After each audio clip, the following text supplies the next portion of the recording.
Muy bien, hermanos. Abramos nuestras Biblias en Santiago capítulo 4.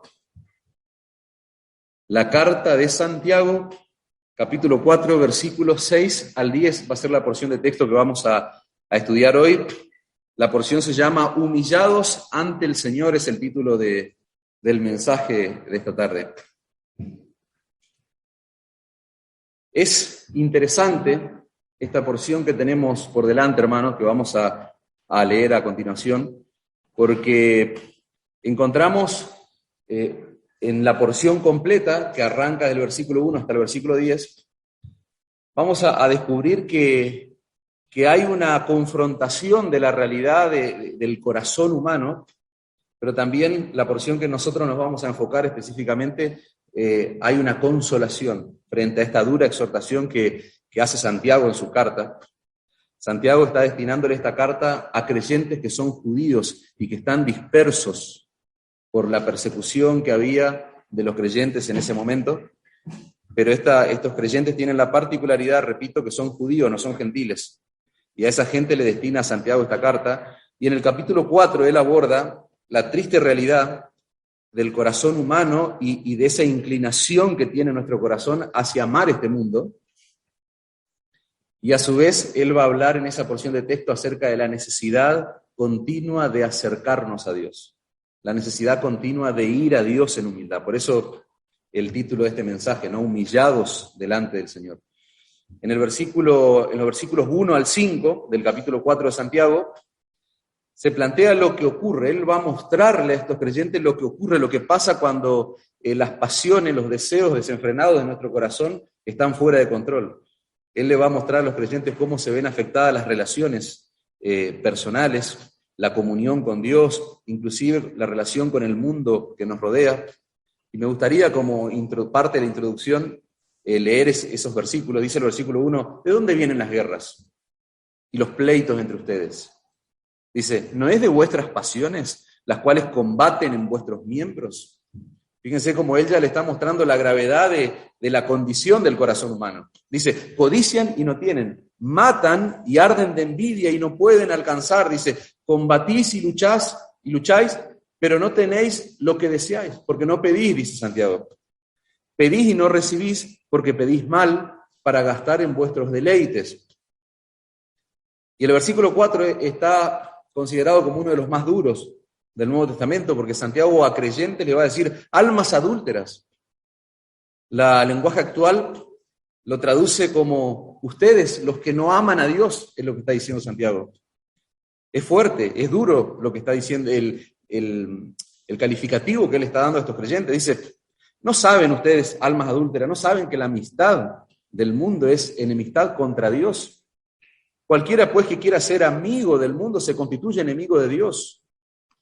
Y termina allí esa primera porción del pasaje, o pensáis que la Escritura dice, en vano el Espíritu que Él ha hecho morar en nosotros, nos anhela celosamente. Esa es la introducción del capítulo 5, podríamos decir. El pasaje que es la antesala del texto que nosotros vamos a estudiar. Santiago está confrontando, hermanos, a estos creyentes, porque al parecer ellos se encuentran dispersos, están siendo tal vez perseguidos en medio del contexto del primer siglo, pero a su vez él está identificando que en estos creyentes había un deseo, un anhelo de ser llenos con las cosas de este mundo. Entonces, en medio de ese contexto de dispersión y persecución, él los va a confrontar con su pecado, pero también los va a alentar, que es lo que vamos a estudiar hoy. Santiago, en pocas palabras, le va a decir, esa no es la forma de vivir la vida cristiana. O sea, la vida cristiana no consiste en llenarnos, en satisfacer nuestros deseos con las cosas que este mundo ofrece. ¿Por qué? Porque dice el texto que leíamos recién, cualquiera que quiere ser amigo del mundo se constituye enemigo de Dios. O sea, se pone en contra de Dios, es lo que está diciendo Santiago. Y el énfasis, la proposición, digamos, del mensaje de hoy tiene que ver con vivir de acuerdo al estándar que Dios establece en su palabra. Y para vivir en esa condición, para vivir de acuerdo a lo que Dios dice en su palabra, vamos a descubrir hoy que es imposible en nuestras propias fuerzas, sino que necesitamos exclusivamente del socorro, de la provisión de Dios, para vivir como Él lo establece en su palabra. y vamos a ver que el versículo 6, que es la porción de texto que vamos a estudiar, es el hilo conector, es el punto de inflexión en esta exhortación dura que Santiago está haciendo a estos hermanos. Santiago básicamente le va a decir que necesitamos la ayuda de Dios. ¿Para qué? Para humillarnos ante su presencia. Vivir en este mundo caído, con el corazón que nosotros tenemos, implica serios riesgos en cuanto a nuestra fidelidad a Dios. Esa es la idea detrás. Y continuamente vamos a necesitar humillarnos delante de Dios, frente a la triste realidad de nuestro pecado, aún después de habernos convertidos a Cristo. Necesitamos, repito, la ayuda de Dios para humillarnos ante su presencia, frente a nuestras infidelidades o frente al pecado que significa vivir en un mundo caído, siendo quienes somos, siendo personas que tenemos deseos corrompidos. El pecado ha hecho estrago en nuestros pensamientos, nuestras pasiones, y nuestro corazón claramente se inclina hacia lo que este mundo ofrece. Y como dije antes, los primeros 5 versículos son textos de confrontación, confrontan allí la realidad del corazón humano, nos muestran cómo nuestro corazón se inclina hacia la mundanalidad, digamos, y eso a la luz de la Escritura es claramente infidelidad a Dios.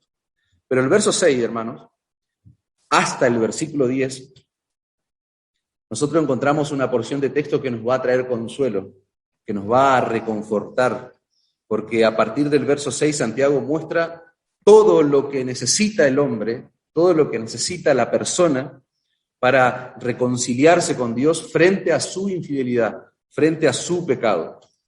Así que si ustedes me acompañan, vamos a leer allí una vez más el texto a partir del versículo 6. Dice, pero Él da mayor gracia, por esto dice, Dios resiste a los soberbios y da gracia a los humildes. Someteos pues a Dios, resistid al diablo y huirá de vosotros. Acercaos a Dios y Él se acercará a vosotros. Pecadores, limpiad las manos y vosotros los de doble ánimo, purificad vuestros corazones. Afligidos y lamentad y llorad, vuestra risa se convierta en lloro, vuestro gozo en tristeza.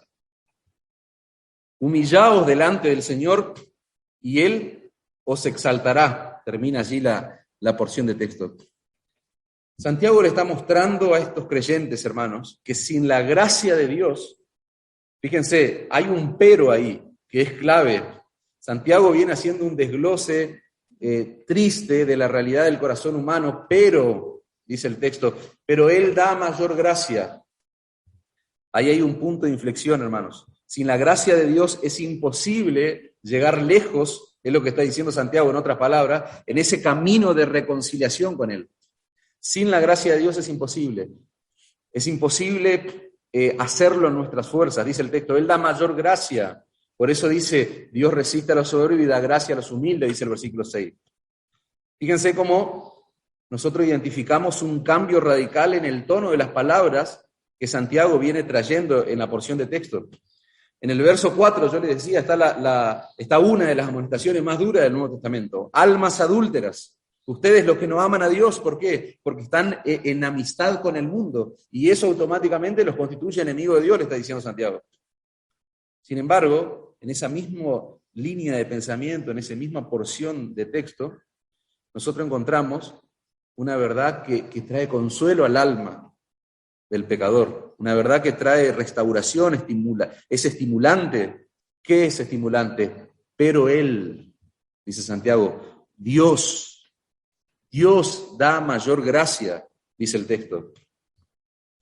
Santiago está diciendo, esa batalla contra nuestras pasiones, contra nuestro pecado, contra nuestro corazón, esa batalla que nosotros vamos a tener en el mundo, en este mundo caído en el que estamos, no la vamos a ganar solo, necesitamos la gracia de Dios, es la idea. Dice un autor con respecto a este pasaje, pretender ser fieles a Dios sin la ayuda de Dios mismo es ilusión. Es imposible y parece un juego de palabras que tal vez confronta nuestra mente, ¿no? Pretender ser fieles a Dios sin la ayuda de Dios mismo es una ilusión y ahora lo vamos a entender mejor a eso. Sigue diciendo este hombre, Dios quiere que le seamos fieles, pero para hacerlo necesitamos la gracia de Dios. Y es lo que está diciendo Santiago, no es ni más ni menos que eso. La gracia que Él nos da, hermanos, es más grande que la demanda de fidelidad que Él impone sobre sus hijos. Vivir en este mundo caído implica que vamos a luchar con el pecado. Es imposible salir ilesos. Es imposible, lamentablemente, no caer en infidelidad para con nuestro Dios, ese Dios que nos salvó y que envió a su Hijo Jesucristo a morir por cada uno de nosotros. Sin embargo, repito, la gracia de Dios es mucho más grande que esa demanda de fidelidad que hay sobre nosotros. Por eso Santiago dice, Él da mayor gracia. La Nueva Traducción Viviente dice, Él da gracia con generosidad. Dios es generoso en impartir su gracia, hermanos.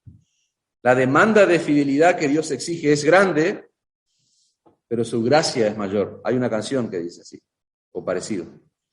Repito, la demanda de fidelidad que Dios exige de sus hijos es grande. Nos confronta, es difícil, pero la gracia de Dios es mayor. Por eso Pablo le va a escribir a los romanos, cuando el pecado abundó, sobreabundó la gracia de Dios.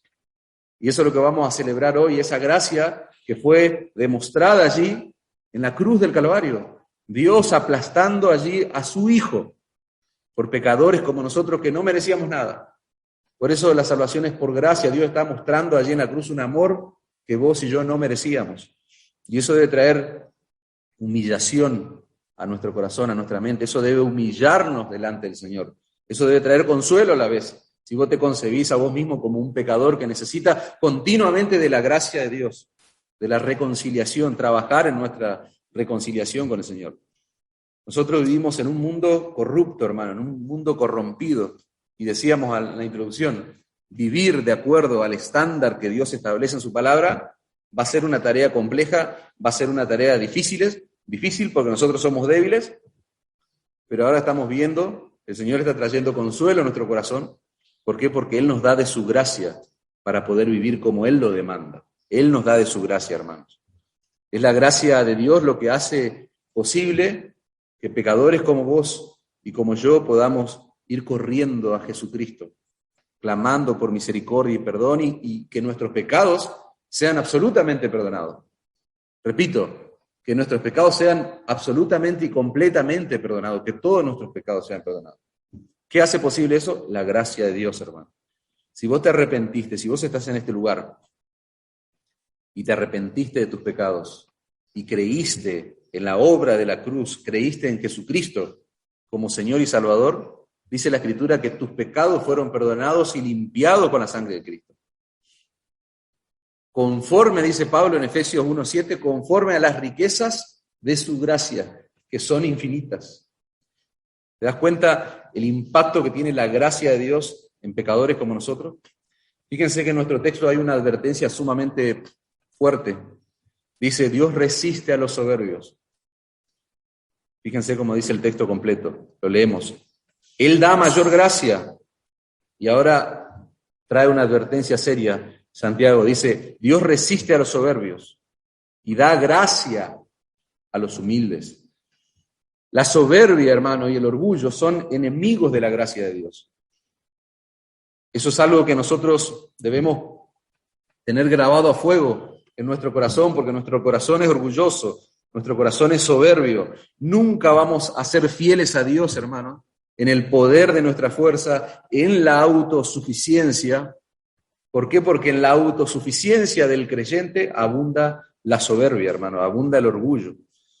Y lo que Santiago está haciendo en esta porción es citar un texto del Antiguo Testamento, que es Proverbios 3:34. Este proverbio dice lo siguiente, ciertamente Él escarnecerá a los escarnecedores y a los humildes dará gracia, dice el proverbio. La Nueva Versión Internacional dice, el Señor se burla de los burlones, pero muestra su favor a los humildes.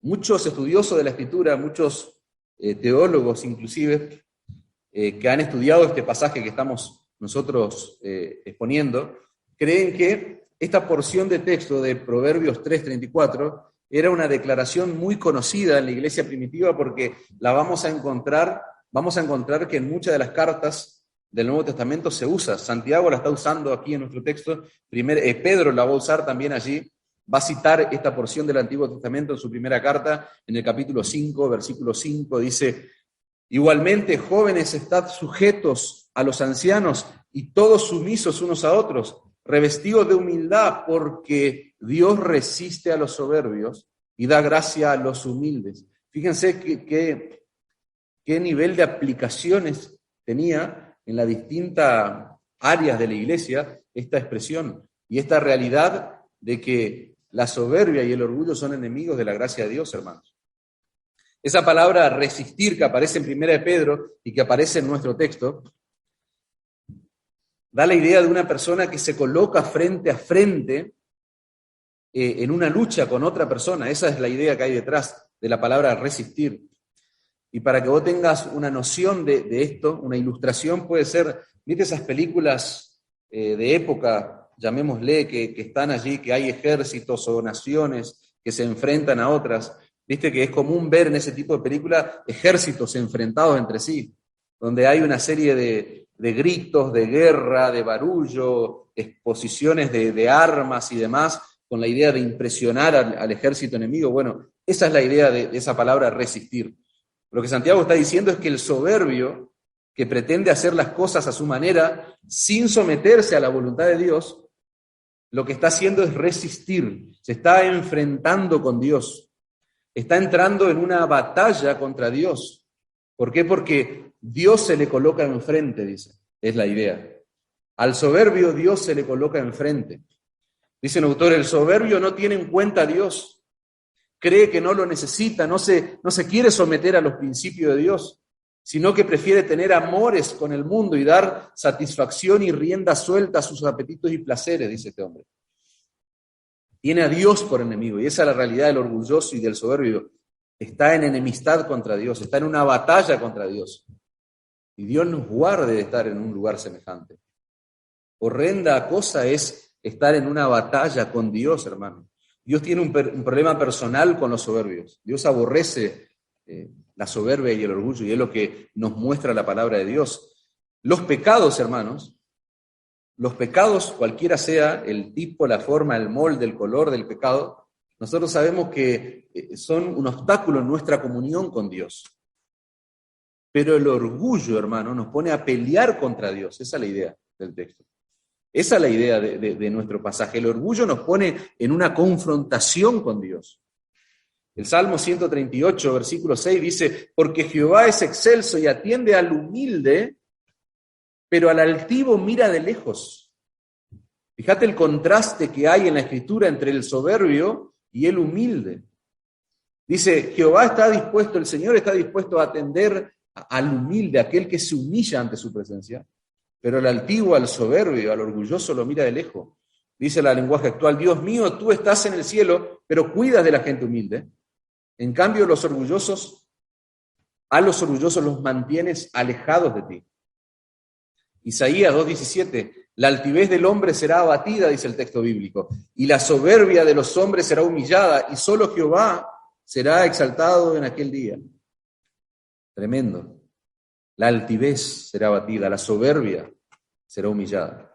La Escritura, hermano, están llenas de ejemplos de hombres que pretendieron ser grandes y Dios los humilló. Personas que se enaltecieron, que quisieron estar por encima de Dios inclusive, y Dios los humilló profundamente. Y una aplicación que pensaba traer aquí a este tiempo para que vos examines tu vida desde este lugar. Si vos estás aquí escuchando esta porción de texto de la Escritura, no quieras ser grande. ¿Por qué? Porque grande va a ser tu humillación, dice la palabra de Dios. El mensaje del Evangelio es contracultural, hermanos. Siempre lo vamos a mencionar a eso porque es una realidad del glorioso mensaje del Evangelio. ¿Por qué es contracultural? ¿Por qué? Porque este mundo ensancha, exalta el orgullo de la persona.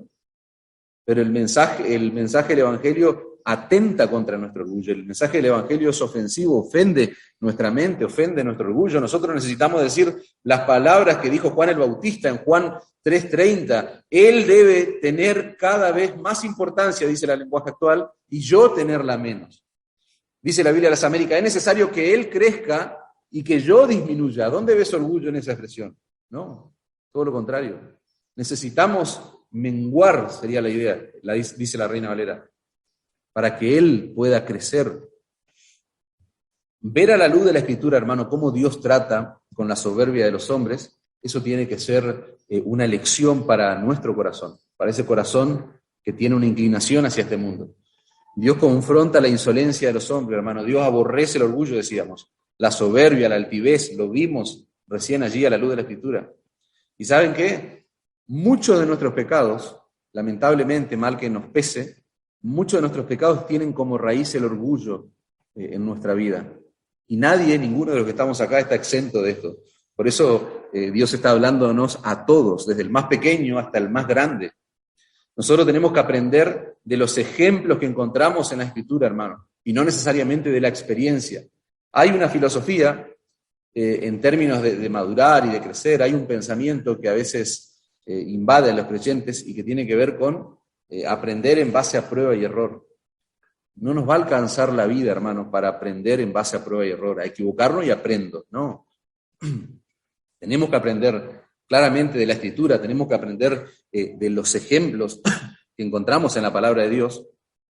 Tenemos que aprender por las buenas y no por las malas. Esa sería la idea. Aprender por la experiencia, claramente aprender por las malas. Y cuando hablamos de orgullo, aprender por las experiencias es aprender por las malas. ¿Por qué? Porque vos tuviste que haber atravesado la humillación de Dios para entender a cabalidad el grave pecado que es el orgullo. El orgullo y la soberbia es una sentencia de muerte, hermano. Dice Mateo 23. Mateo 23, 12 dice, porque el que se enaltece será humillado y el que se humilla será enaltecido. Fíjense, allí un principio clave en la palabra de Dios, que lo vamos a ver ahora al final. ¿Por qué? Porque tiene relación con nuestro versículo 10 del pasaje. Pero el Señor está diciendo allí en Mateo 23, 12, el que se enaltece, ese será humillado hasta lo profundo, y el que se humilla será enaltecido. Solo un hombre, hermano, otra aplicación, un hombre, una mujer humilde, tiene la actitud de recibir la gracia de Dios para su restauración, para su reconciliación con Dios. Solo el hombre o la mujer humilde se dolerá de corazón por sus infidelidades, por su pecado, y experimentará un corazón contrito y humillado. Vayamos al versículo 7 de nuestro texto. Veamos en qué consiste ese planteo de la reconciliación con Dios que está desarrollando allí Santiago. Dice el verso 7, someteos pues a Dios, resistid al diablo y huirá de vosotros. Vamos a leer hasta el versículo 10. Acercaos a Dios y Él se acercará a vosotros. Pecadores, limpiad las manos y vosotros los de doble ánimo, purificad vuestros corazones. Afligíos y lamentad y llorad, dice. Vuestra risa se convierta en lloro y vuestro gozo en tristeza. Humillaos delante del Señor y Él os exaltará. Los versículos 7 al 10 están llenos de mandatos. No sé si te diste cuenta, pero subrayad allí, marcad, son imperativos. Santiago encierra esos mandatos con el verso 7 y con el verso 10, donde hay un fuerte llamado a la humildad. Hay un fuerte llamado a la humildad. Someterse a Dios y humillarse delante de Dios se da, sí y solo sí, hermano, en el contexto de un corazón humilde, de un hombre, de una mujer que ha trabajado en su humildad. Fíjense los mandatos, los imperativos, someteos a Dios. Ahí arranca ahí la serie de mandatos. Resistir al diablo, acercaos a Dios, limpiad las manos, purificad vuestros corazones, afligíos, lamentad y llorad, vuestra risa se convierta en lloro, vuestro gozo en tristeza, y se cierra allí esa lista de mandatos, humillaos delante del Señor. Miremos la importancia de la sumisión en nuestra reconciliación con Dios. Lo primero que Dios espera de nosotros, hermano, es la rendición de nuestra voluntad a la suya. Y eso atenta contra nuestra mente. Lo primero que nosotros debemos hacer es reconocer que Él tiene derechos sobre nosotros.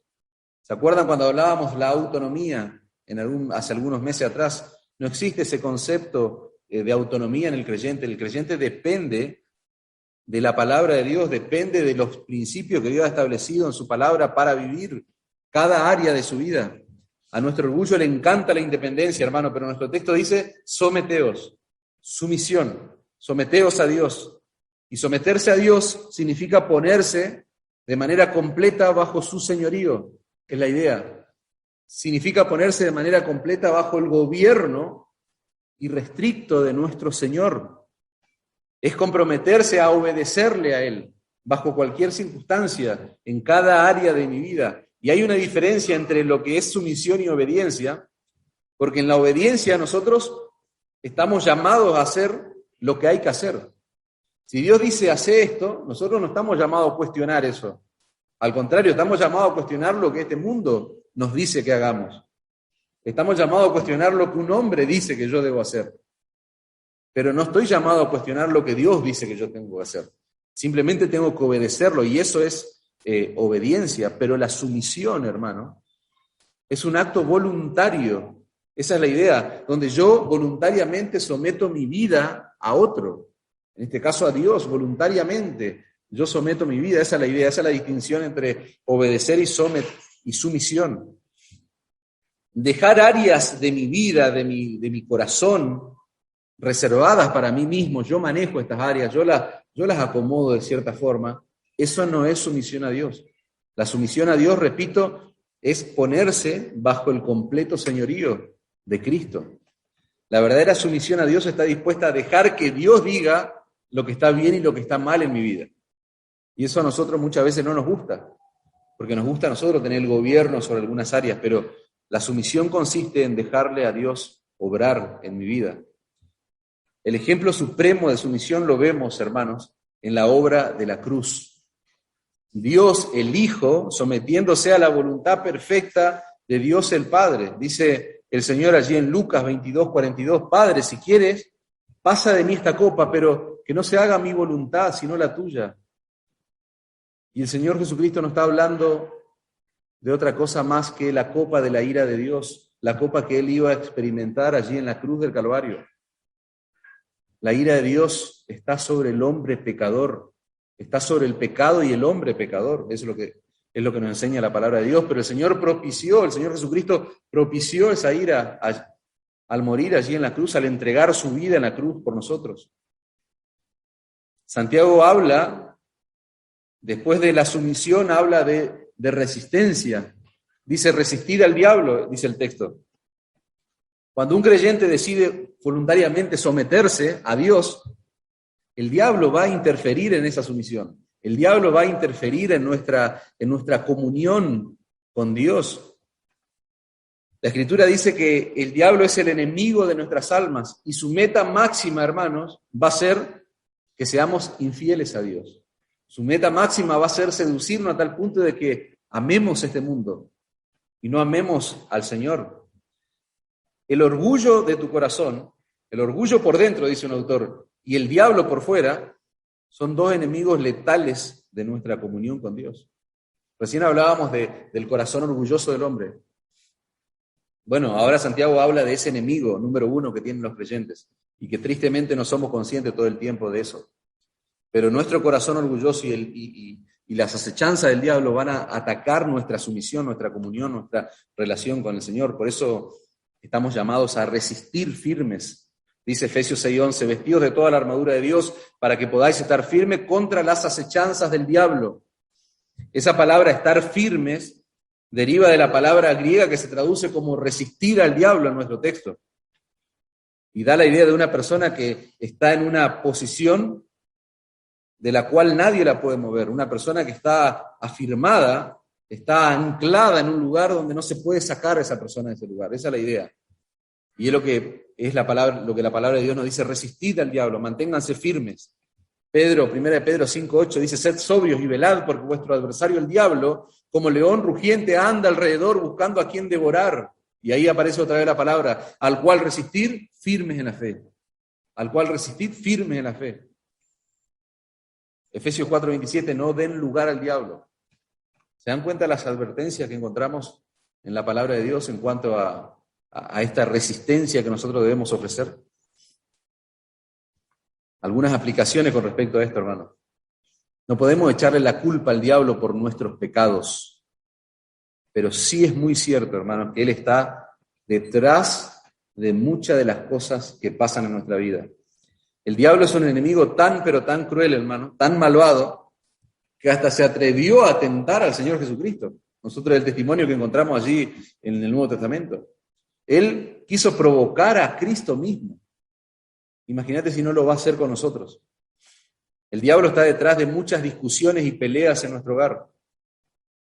Hay un corazón corrompido que tenemos nosotros, pero el diablo está trabajando activamente para seducir a ese corazón corrupto que hay en nosotros. Entonces, una aplicación importante, el diablo está detrás de muchas discusiones, hermano, y peleas, lamentablemente, que ocurren en nuestro hogar. Tal vez te pasó, tengo una aplicación acá, no sé si hay alguno que le haya pasado esto, yo creo que a todos o a la gran mayoría, tal vez te pasó que saliste de la iglesia, participaste en un culto precioso, la palabra de Dios habló a tu corazón y llegás a tu casa y empieza el caos, con tu esposa, con tu cónyuge, con los hijos, con tu familia. Eso pasa porque bajamos la guardia y nos olvidamos que estamos bajo ataque continuamente. Nosotros estamos llamados a resistir. No vamos a salir de acá y nos vamos a agarrar a las piñas con el enemigo, no es esa la idea, pero estamos llamados a ofrecer resistencia, a resistir firmes en la fe. El diablo está detrás de muchas sugerencias que nosotros recibimos para que seamos complacientes con nuestros deseos pecaminosos, allí en la intimidad de nuestro corazón, en la intimidad de nuestra mente. El diablo está continuamente seduciéndonos, intentando seducir, tentándonos. El diablo está detrás de palabras mentirosas.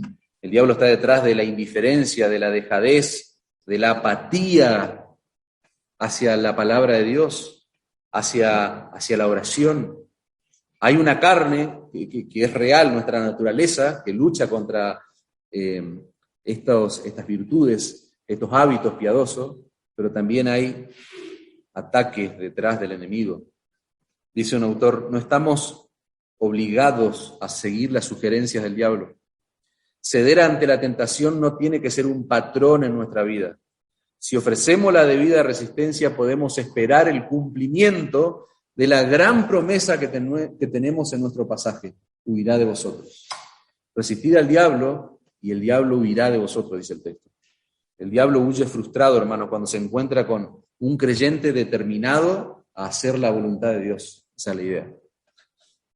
Fíjense que nuestro pasaje también habla acerca de un acercamiento genuino para restablecer esa comunión, esa relación con Dios. Acercaos a Dios, dice el verso 8. Y allí una promesa preciosa, Él se va a acercar a nosotros. Esa palabra acercaos que usa Santiago, presupone, Santiago ya está suponiendo que la mundanalidad ya los había alejado a estos creyentes de Dios. En cierta manera ellos estaban seducidos por el mundo, estaban alejados en sus corazones. Por eso Dios está haciendo a través de la pluma de Santiago, está haciendo un llamado a estos creyentes, acérquense a mí, acercaos a Dios. Dice un autor, la promesa de que Dios acercará a aquellos que se acercan a Él no se refiere a la salvación de los incrédulos en este texto, sino a la restauración de la comunión entre el cristiano y su Dios. Un incrédulo no se puede acercar a Dios, a menos que Dios abra su entendimiento y Él vea la necesidad. Pero acá le está escribiendo a creyentes que estaban seducidos por el mundo, que su corazón ya se había inclinado por este mundo. Acérquense a Dios, dice Santiago, y Él se va a acercar a ustedes. Salmo 34, 18 dice, Dios siempre está cerca para salvar a los que no tienen ni ánimo ni esperanza. Cercano está el Señor a los quebrantados de corazón. Fíjense el valor de la humildad, la necesidad de la actitud humilde del corazón. Y salva a los abatidos de espíritu, dice la Biblia de las Américas. Y la pregunta para todos nosotros es esta, ¿estamos cultivando una cercanía con Dios? ¿Estamos todo el tiempo acercándonos a Dios? ¿O nos sentimos más cómodos si tratamos a Dios de lejos? Esa es una pregunta para que vos te examines. ¿Estás cultivando una cercanía con Dios o es mejor tratarlo de lejos a Dios? Estar cerca de Dios, hermanos, es algo que afecta al hombre. Estar cerca de Dios es algo que afecta al hombre. Su santidad nos afecta, hermanos. Las verdades que hay en la palabra de Dios nos afectan seriamente, porque ¿saben por qué? Porque iluminan lo oscuro que hay en nuestro corazón. Por eso a veces preferimos tener una relación con Dios, pero basada en una lejanía, en un distanciamiento. Tal vez vengo al culto y está bien, escucho la palabra de Dios, voy a una iglesia bíblica, escucho una predicación cada tanto, pero Santiago está hablando de acercarse a Dios, o sea, está hablando de una intimidad voluntaria, de una intimidad consciente que el creyente toma, una actitud. Santiago está hablando de la actitud que yo necesito tener para reconciliarme con Dios todo el tiempo. No pasa un minuto sin que pequemos, sin que cometamos algún pecado en nuestra mente. La reconciliación con Dios es continua en nuestra vida cristiana, hermanos. Y la pregunta es, ¿estás cultivando esa cercanía? Nuestro texto nos está hablando de un llamado a volvernos a Dios de todo corazón. Te estás volviendo todos los días de tu vida a Dios, todos los días, no cuando venimos solo a la iglesia, sino todos los días. Es un llamado para que no huyamos de Él. Lo que nosotros estamos leyendo, hermano, acercaos a Dios, es un llamado no para que huyas de Dios, sino que para que huyas hacia Dios, es la idea. Eso es lo que el texto nos está diciendo, huyamos hacia Dios en arrepentimiento. Y Dios nos promete hallar misericordia, Dios nos promete hallar gracia y perdón. Claro que estar cerca de Dios ilumina lo oscuro de nuestro corazón, pero a su vez ilumina nuestros ojos para que nosotros podamos hallar la misericordia, la gracia y el perdón que necesitamos. Ese es el acercamiento que Dios quiere, hermano, donde hay una búsqueda genuina de esos atributos de Dios, no de los beneficios de Dios. Nosotros no buscamos a Dios después de haber nacido de nuevo para que Él nos dé cosas. Debería hasta darnos vergüenza pedirle cosas a Dios. Porque más adelante voy a mencionar una oración puritana que habla de todas las cosas que Dios hace por nosotros y nosotros aún seguimos pecando. Pero la palabra de Dios nos está llamando a huir hacia Dios en búsqueda de la misericordia, de la gracia que tanto necesitamos, hermano. Él da mayor gracia. Son altas sus demandas, sus principios son muy altos, complejos, difíciles, pero Él da mayor gracia, hermano. Acerquémonos a Él. ¿Cómo nos acercamos a Dios? Básico, dos formas básicas. A través de su palabra. En la Escritura nosotros vamos a conocer al Dios de la Escritura. Cuando vos empecés a leer la Biblia, te va a pasar algo radical. O sea, no vas a conocer al Dios que predica el pastor en la iglesia. Vas a conocer al Dios de la Escritura. Vos, personalmente, allí, trabajando en tu comunión con Dios. ¿Cómo nos acercamos a través de su palabra? En la Escritura conocemos a Dios, conocemos lo que Él piensa, conocemos su voluntad, conocemos lo que Él hizo por nosotros, que es lo que vamos a recordar hoy. La obra de la cruz, conocemos lo que Él está haciendo por nosotros, conocemos lo que Él hará por nosotros, hermanos. Si te interesa lo que Dios dice, vos tenés que ir a su palabra. En su palabra está contenido el mensaje glorioso del Evangelio, hermano, que trae buenas nuevas de salvación para el pecador y que trae alimento, que trae estímulo, que reconforta el alma de ese pecador que fue salvado por el Señor. A través de la oración yo me acerco a Dios. A través de su palabra, dijimos, a través de la oración, Dios me habla a través de la palabra, pero yo puedo hablar con Él a través de la oración. Y puedo iniciar una búsqueda, una relación con Él, repito, no basada en lo que yo pueda obtener, en una transacción con Dios, no, sino basado en gratitud, en humillación, en reconocimiento de quién es Él. El complemento de Escritura más oración implica una comunión genuina con Dios, hermano. Pero esas son las cosas que aquel que no ama a Dios no las hace. Ni comunión con su palabra, ni oración. El que no ama a Dios no va a leer la Biblia y tampoco va a orar. Esa es la triste realidad de estas cosas. Esas son las dos áreas, hermanos, que están continuamente bajo ataque en la vida del cristiano. El tiempo con la palabra de Dios y nuestro tiempo de oración. Tu carne, el mundo y el diablo van a trabajar para que eso no ocurra, para que eso esté allí muerto. Pero la pregunta es, ¿cuál es el mejor lugar donde el creyente pueda estar? Esa es una pregunta que quiero hacerte. ¿Cuál es el mejor lugar donde el creyente puede estar, hermanos. La presencia misma de Dios. El mejor lugar donde vos y yo podemos estar es en la presencia misma de Dios, estar cerca de Dios. Y no quiero hablar más, quiero que hable la palabra de Dios. Voy a leer varios textos de la Escritura, hermano. Salmo 65:4, bienaventurado el que tú escogieres y atrajeres a ti, para que habite en tus atrios, seremos saciados del bien de tu casa, de tu santo templo, dice la palabra. Salmo 65:4. Dice la Nueva Versión Internacional, dichoso aquel a quien tú escoges, al que atraes hacia ti, para que viva en tus atrios. Saciémonos de los bienes de tu casa, de los dones de tu santo templo. Deuteronomio 4:7 dice, porque qué nación grande hay que tenga dioses tan cercanos a ellos como lo está Jehová nuestro Dios en todo cuanto le pedimos. Terrible, hermano. O sea, ¿qué religión vamos a aplicarlo? ¿Qué religión hay que tenga un Dios tan cercano como tenemos nosotros, hermanos? Aquellos que creemos en el Dios de la Biblia, en el Dios de la Escritura. Hebreos 4:16, acerquémonos, otra vez la palabra, confiadamente al trono de la gracia para alcanzar misericordia y hallar gracia, esa gracia que es mayor, para el oportuno socorro, dice. Nosotros necesitamos todo el tiempo, hermano, hallar gracia y misericordia para tratar con nuestros pecados. No es una vez y listo, no, todo el tiempo, hermano. Necesitamos gracia y misericordia. ¿Y saben qué? La Escritura nos está gritando hoy, nos está diciendo, Dios nos dice a través de su palabra, acércate confiadamente, acércate a la fuente de gracia, de misericordia. En la cruz de Cristo, hermano, fue lograda nuestra reconciliación con Dios. Podemos acercarnos confiadamente a la presencia de Dios gracias a Cristo, hermano. ¿Cómo no hacerlo? ¿Cómo puede ser que estemos distantes? No, acerquémonos confiadamente, hermano. Isaías 1:18, venid luego, dice Jehová, y estemos a cuenta. Tremendo texto, hermano. Y estemos a cuenta, vengan y estemos a cuenta, si vuestros pecados fueren como la grana, como la nieve serán emblanquecidos. Si fueren rojos como el carmesí, vendrán a ser como blanca lana, dice el Señor.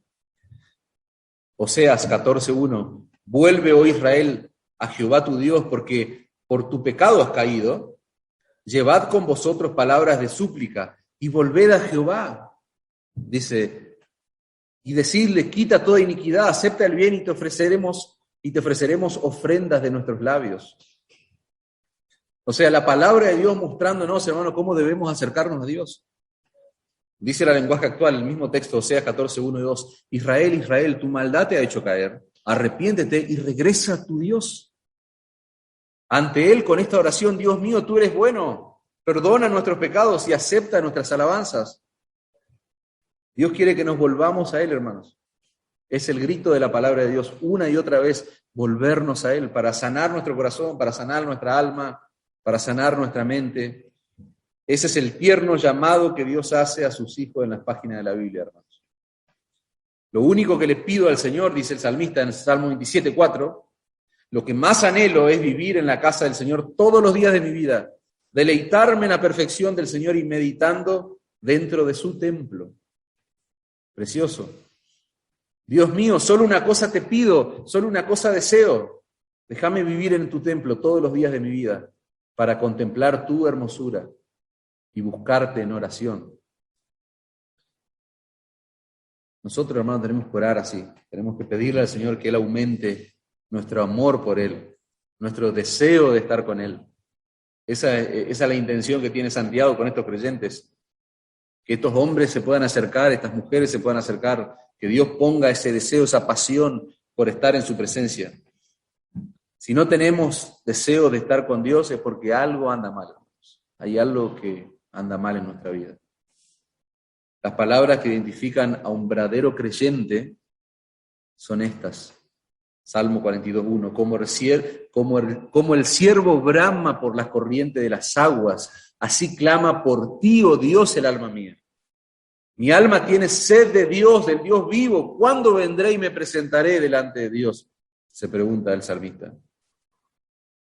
Y esa es la confrontación de nosotros hoy. O sea, anhelamos esto, o sea, son palabras que nos identifican, y tal vez no es lo que te identifica ahora en este momento, pero ese es el momento para que vos puedas, como dice allí, clamar, como el ciervo brama por las corrientes, dice, de las aguas. Así clama por ti, oh Dios, el alma mía. Dios quiera que eso sea real en nosotros. Dice el Salmo 42:1, el mismo texto, lenguaje actual, así como un venado sediento desea el agua del arroyo, así también yo, Dios mío, busco estar cerca de ti. Tú eres el Dios de la vida y anhelo estar contigo. Quiero ir a tu templo y cara a cara adorarte solo a ti. Amén. Que así sea, hermanos. Cuando pecamos, Dios quiere nuestro regreso voluntario, hermano, y de corazón. Él quiere que de corazón nos ofrezcamos a Él, nos acerquemos a Él. Y saben, hay una gloriosa promesa. Él se acercará a vosotros, dice Santiago. Acercaos a Dios y Él se acercará a vosotros. Ese es uno de los pasajes más gloriosos del Nuevo Testamento, hermano. Anteriormente le dice almas adúlteras. Ustedes no aman a Dios, parece, porque están teniendo relación con el mundo, están en contra de Dios. Pero en la misma porción, Santiago va a hablar de manera dulce, va a dar un texto consolador. Santiago denuncia el pecado de la mundanalidad, pero también ahora está anunciando la gracia del Señor. Acérquense a Dios y Él se acercará a vosotros. Esa es la gracia del Señor. El perdón de Dios para pecadores viles que continuamente caen en infidelidad. El perdón de Dios para pecadores viles como nosotros, que aunque nosotros le seamos infieles a Dios, Él está dispuesto a recibirnos de nuevo, como el hijo pródigo, con los brazos abiertos. ¿Cómo no humillarnos ante el Señor, hermanos? Salmo 145:18, cercano está Jehová a todos los que le invocan, a todos los que le invocan de verdad. Cumplirá el deseo de los que le temen, oirá asimismo el clamor de ellos y los salvará.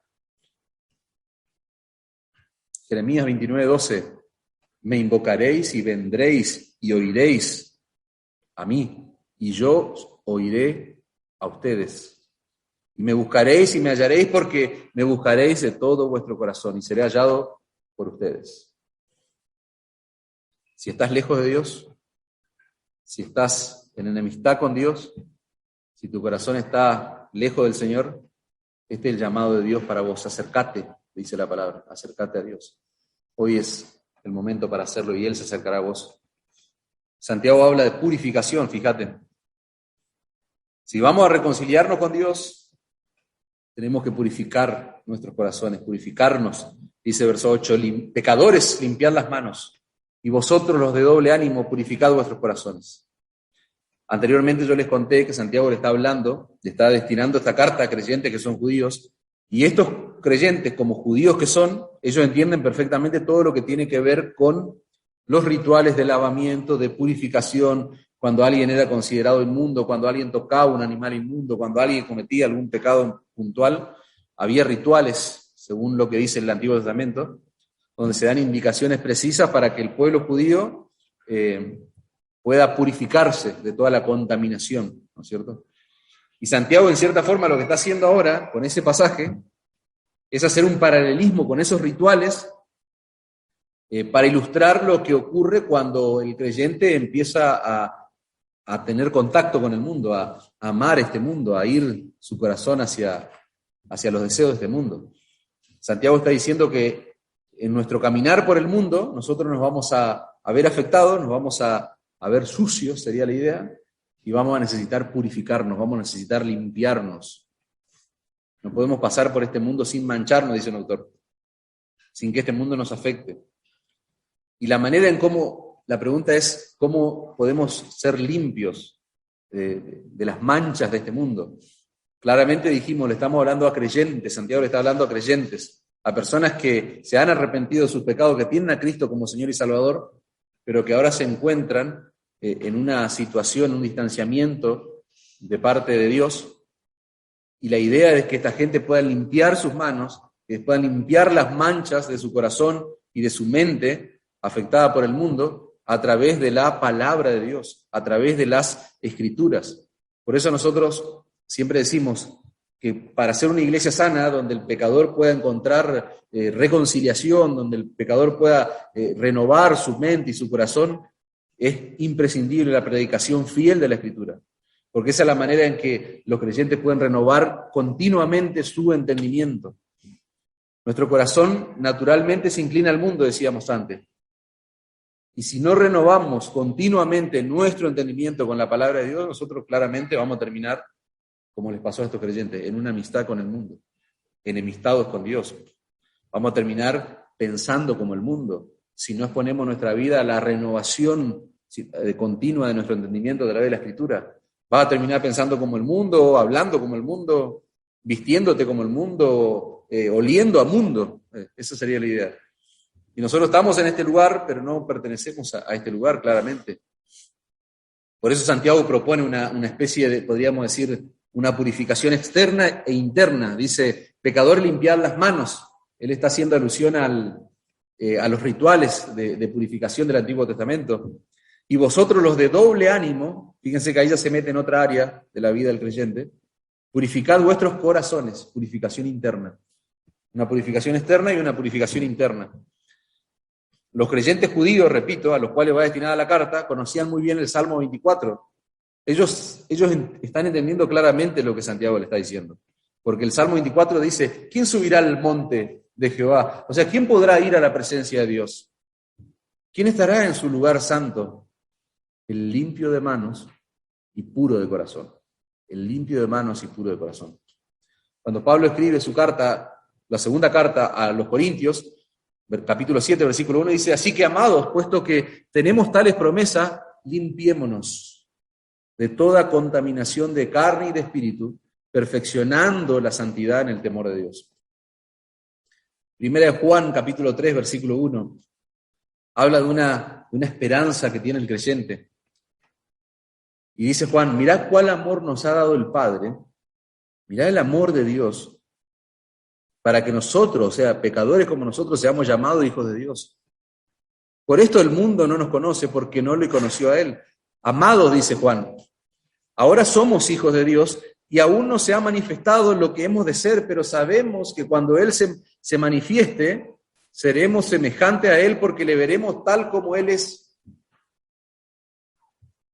Juan está diciendo, o sea, nuestra mirada está en el futuro, en la manifestación gloriosa del Hijo de Dios, cuando Él se manifieste, cuando Él vuelva. Y el verso 3 dice, y todo aquel que tiene esta esperanza, se purifica a sí mismo, así como Él es puro.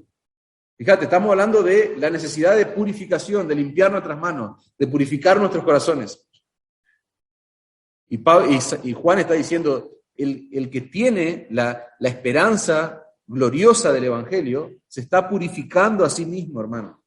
¿Por qué? Porque la esperanza gloriosa del Evangelio es lo que nos lleva a mantenernos puros, a limpiarnos de cualquier tipo de pecado que interrumpa nuestra comunión con Dios. ¿Por qué? Porque hasta que llegue ese momento, dice Juan, el momento de la glorificación, donde le veremos a Él y seremos semejantes a Él, dice la Escritura, hasta que llegue ese momento, el pecado va a ser un estorbo en tu vida. El pecado va a ser ese enemigo derrotado que continuamente te va a estar manchando, te va a estar ensuciando. Por eso continuamente nosotros necesitamos estar purificándonos, limpiándonos, esa es la idea. Y Santiago usa un calificativo fuerte, porque no le va a decir ustedes, creyentes, no le va a decir pecadores, ustedes pecadores de doble ánimo. Y para los destinatarios de esta carta, eso iba a provocar y los iba a confrontar en su mente, en su corazón, pero también le iba a generar sensibilidad espiritual, porque le iba a mostrar quiénes eran realmente. Ese calificativo que él está usando los iba a hacer conscientes a estos creyentes de quiénes eran ellos realmente. Eran pecadores que necesitaban purificarse, limpiarse. Santiago está generando un choque en la conciencia de esta gente. Esa expresión doble ánimo hace referencia a personas que son indecisas, personas que están con duda, con incertidumbre, que continuamente están vacilando. Y estas personas estaban así porque ellos querían identificarse con el mundo y al mismo tiempo querían identificarse con Dios. Por eso Santiago los confronta.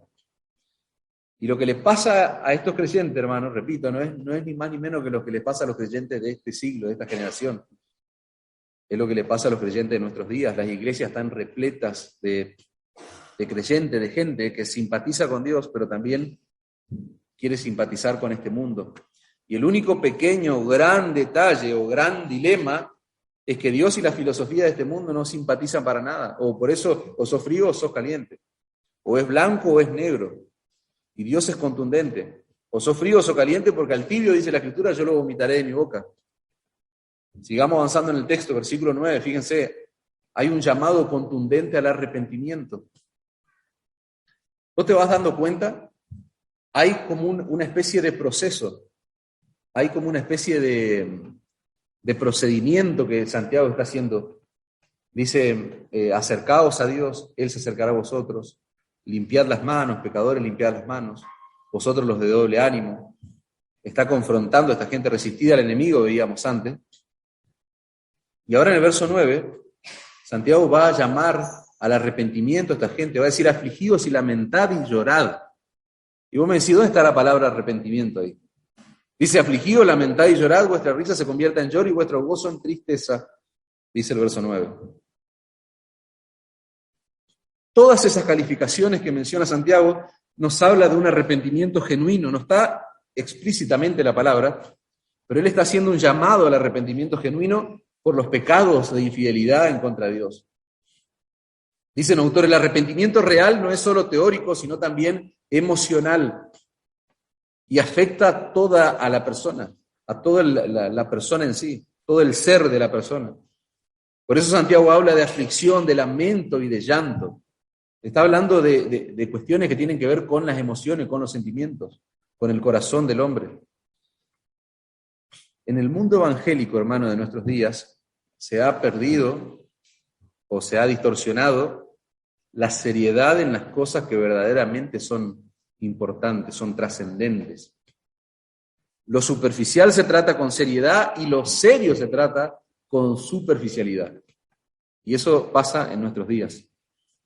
Pero las cosas de Dios, hermanos, repito esto, quiero que graben esto en su mente, las cosas de Dios, las verdades que hay en la palabra de Dios principalmente, deben ser tratadas con profunda seriedad, principalmente, hermano, principalmente el pecado en nuestra vida. Si hay algo que hoy se trata con suma superficialidad es el pecado. Hoy en día está de hecho prohibido hablar de pecado en algunos contextos. El pecado es como ridiculizado, hasta nos reímos del pecado. No se trata con la seriedad que amerita, pero lo que importa no es lo que pasa en el mundo actual evangélico, lo que importa es lo que Dios dice en su palabra. Y Dios dice en su palabra, en Proverbio 14:9, que los necios se mofan del pecado. La lenguaje actual dice, a los necios no les importa si Dios los perdona o no, pero el creyente quiere el perdón de Dios. O sea, el creyente trata con seriedad las cosas que deben ser tratadas con seriedad en la vida cristiana, por ejemplo, el pecado. La Nueva Traducción Viviente dice, los necios se burlan de la culpa, pero los justos la reconocen y buscan la reconciliación. Proverbio 15:21 dice, la necedad es alegría al falto de entendimiento, mas el hombre entendido endereza sus pasos. Hay un grave peligro en la necedad, hermanos, y nosotros no debemos ser superficiales en lo que respecta a nuestro pecado. Y eso es tanto para aquel que está sin Cristo, para aquel que no tiene a Cristo como Señor y Salvador. O sea, no juegue con tu pecado. El pecado no es un juego. El pecado es un veneno que te carcome los huesos y que te lleva a la muerte. Y es tanto para el creyente. El pecado no es un juego en la vida del creyente. Es una advertencia la que encontramos en este texto, hermano. Ese gozo que Santiago dice que hay que abandonar, que hay que dejar, es el gozo pasajero, es el gozo, no está diciendo que porque somos creyentes ahora tenemos que arrepentirnos y tenemos que ser, no sé, personas sin gozos, aburridos. No, Santiago está hablando de un gozo que es pasajero, de un gozo que es superficial, de un gozo que es producido por la tolerancia al pecado. Y la pregunta, hermano, porque estamos frente a un llamado al arrepentimiento genuino, al arrepentimiento verdadero, la pregunta que yo tengo para hacerte, varias preguntas, es ¿cuándo fue la última vez que vos lloraste ante Dios por tu pecado? ¿Por qué? Porque el texto es claro, hermano, afligidos, lamentad, llorad, vuestra risa, o sea, esa risa que antes nos reíamos tal vez por el pecado, o sea, se convierte en lloro, dice, vuestro gozo se convierte en tristeza. ¿Cuándo fue la última vez que vos lloraste ante Dios por tu pecado? ¿Cuándo fue la última vez que tuviste una sensibilidad? O sea, que fuiste sensible, que ofendiste a Dios con tu estilo de vida, con tus pensamientos, con tu identificación con este mundo, con las cosas de este mundo, que te diste cuenta de eso. Yo estoy ofendiendo a Dios. O sea, ¿cómo está tu nivel de sensibilidad para con el pecado? ¿Cuándo fue la última vez que vos mismo te asombraste de encontrar tanto pecado en tu corazón? ¿Alguna vez miraste vos, tenés esos momentos donde vos mirás la realidad de tu corazón y te asombrás de lo que hay, de cuán corruptos podemos llegar a ser, del potencial pecaminoso que nosotros tenemos? ¿O estoy hablando en chino, básico? ¿Cuándo fue la última vez que clamaste a Dios? Porque fuiste consciente del grave pecado que hay en tu corazón. Dice un autor, al verdadero gozo le preceden las lágrimas del arrepentimiento. Al verdadero gozo le preceden las lágrimas del arrepentimiento. Hay una tristeza que es según Dios, hermano, de la cual nos habla en la Escritura. Mateo 5:4 dice, bienaventurados los que lloran, porque ellos van a recibir consolación. Bienaventurados aquellos que lloran por la cruda realidad de sus pecados. 2 Corintios 7:10, porque la tristeza que es según Dios produce arrepentimiento para salvación. Hay una tristeza que es según Dios, hermano, que produce arrepentimiento, que produce convicción de pecado, que nos lleva hacia el genuino arrepentimiento. Cuando Dios los ponga triste, no lo lamenten, pues esa tristeza hará que ustedes cambien y que pidan perdón y se salven, dice el lenguaje actual. Esas lágrimas, hermano, de las que nos habla la Biblia, tienen que ver con una sensibilidad espiritual ante la presencia del pecado en nuestra vida. Santiago está hablando de un llanto producido por lo que ellos estaban haciendo con sus vidas. Esta gente estaba gastando su vida tal vez en anhelar las cosas de este mundo, entonces Santiago lo está llamando a un llanto, que vean esa realidad y que se aflijan, que lamenten, que lloren. Esas son expresiones fuertísimas, hermanos. Esas tres palabras, afligido, lamentar y llorar, nos hablan de dolor. Son palabras que cuando se conjugan en una oración en la Escritura, son un fuerte llamado al arrepentimiento. Cuando vos ves conjugados palabras como esta, Dios está llamándonos al arrepentimiento. Y tenemos ejemplo, hermano, vemos la vida de Pedro, cuando él traicionó al Señor. ¿Se acuerdan? Él lo dijo, bueno, traicioné al Señor, ya está. No, lloró amargamente, dice que entró en una profunda tristeza, un profundo dolor en su corazón. Los salmos, cuando nosotros vemos a David escribir los salmos, dice el Salmo 38:18, por tanto confesaré mi maldad y me contristaré por mi pecado. El Salmo 51:3, porque yo reconozco mis rebeliones, mi pecado está siempre delante de mí, contra ti solo he pecado, y he hecho lo malo delante de tus ojos. El Salmo 6, versículo 6, me he consumido a fuerza de gemir, escuchen esto, todas las noches inundo de llanto mi lecho, riego mi cama con mis lágrimas. Entonces, ¿te das cuenta en qué consiste el verdadero arrepentimiento del creyente? Lo que se expresa en estos salmos, hermano, es la realidad de la vida del cristiano. Es la realidad de la vida cristiana cuando alguien se convierte a Cristo.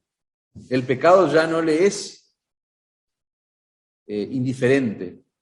Hay pecados que antes tal vez eran motivo de risa para nosotros, pero ahora aquellos que se han convertido a Cristo sienten llantos, ven esos pecados como un motivo de llanto, de dolor, de tristeza. Esos pecados, hermano, que nos dan placer y satisfacción son los pecados que tenemos que traer a la presencia de Dios y afligirnos por ello, confesar y orar y clamar.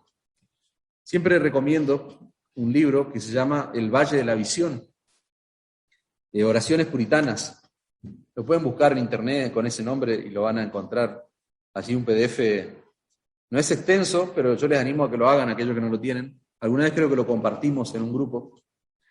Hay una oración que se llama Un Peco, yo les hablaba antes, y esa oración habla de todas las cosas que Dios hace por nosotros, y nosotros todavía seguimos pecando. Un fragmento de esa oración dice, Padre eterno, escuchen el nivel de la oración, tú eres bueno más allá de lo que pueda concebir, mas yo soy ruin y vil, miserable, ciego, mis labios son ágiles para confesar, mas mi corazón es lento para sentir.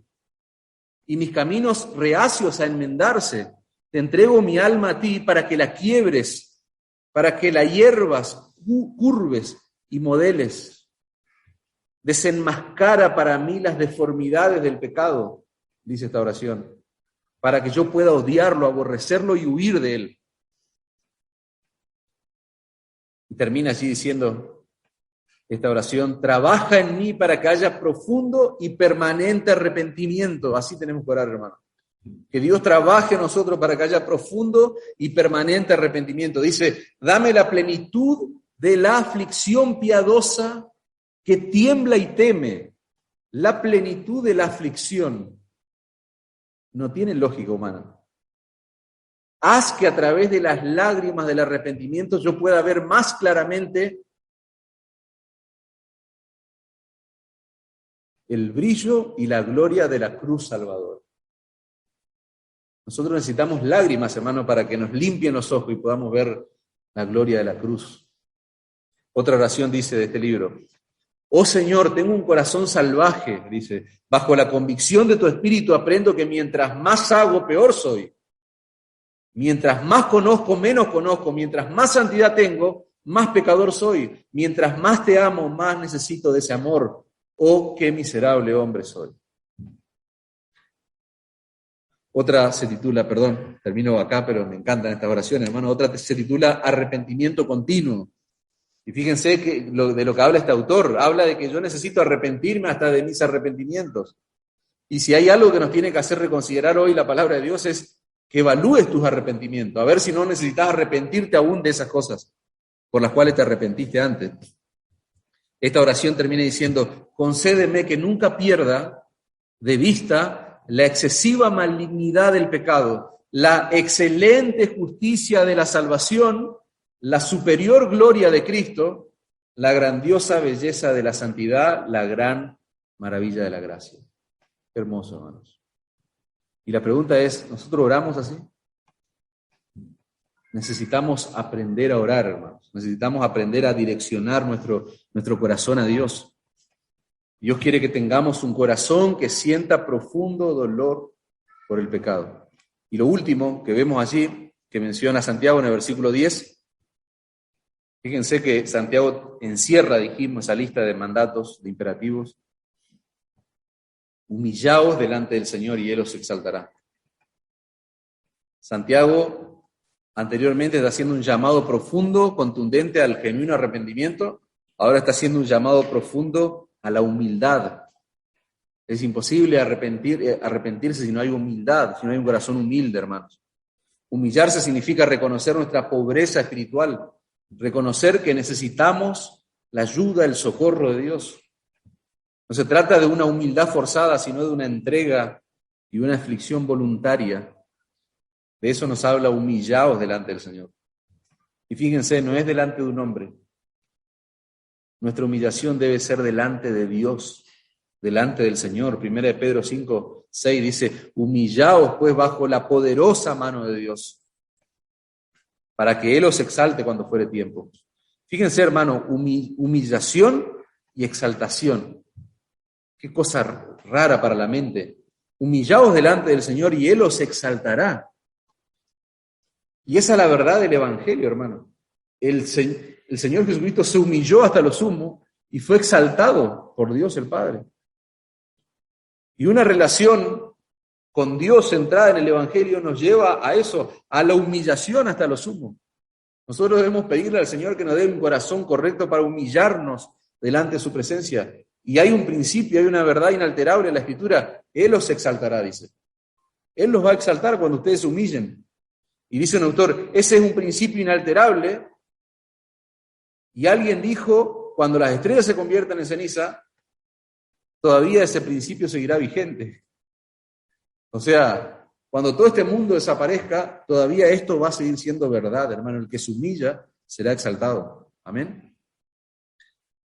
Para concluir, hermanos, no quiero profundizar mucho más en todo lo que ya hemos dicho, pero qué hermoso, qué maravilloso es cuando los hijos de Dios, los creyentes, lamentan, cuando lloran su pecado, cuando se humillan en la presencia de Dios, y principalmente un día como hoy, donde nosotros vamos a hacer memoria de la obra que Dios hizo en la cruz del Calvario, por pecadores como nosotros. ¿Cómo no humillarnos delante del Señor cuando preparamos nuestro corazón para participar de la Santa Cena, hermanos? Y si vos hoy estás sin Jesucristo, el llamado de la palabra de Dios es que vos hoy podés llorar por tu pecado y volverte a Dios por tu pecado. Y es como una elección que hoy uno puede hacer. O escogés llorar a Dios y volverte a Dios por tu pecado, o escogés llorar delante de Dios cuando ya no haya más remedio por tu pecado. Esa es la realidad del Evangelio. Y yo espero, hermano, que esta porción de la Escritura que predicamos hoy, que estudiamos hoy, nos muestre que las cosas trascendentes de la vida cristiana debemos tratarla como tales, como serias, como hablábamos antes. El pecado, la realidad del pecado en nuestra vida es una de ellas. Dios quiere que tratemos con la seriedad que corresponde a nuestro pecado. Seas una persona que no tiene a Cristo hoy, como Salvador, o seas un creyente. Lucas, cierro con este pasaje, Lucas 6:25 dice: «Ay de vosotros los que están saciados, porque tendréis hambre. Ay de vosotros los que ahora reís, porque lamentaréis y lloraréis». Que Dios nos guarde a todos los que estamos en este lugar, hermanos, de que un día tengamos que llorar eternamente por nuestros pecados, sino que podamos todos los que estamos acá en este lugar llorar ahora, ir ahora en aflicción de espíritu, clamando por misericordia y perdón. ¿Para qué? Para que en aquel día no tengamos que llorar, sino que tengamos que solamente disfrutar, agradecer, y que nuestras lágrimas sean enjugadas, sean lavadas. Ya no habrá llanto en aquel día para aquellos que están en Cristo hoy. Amén.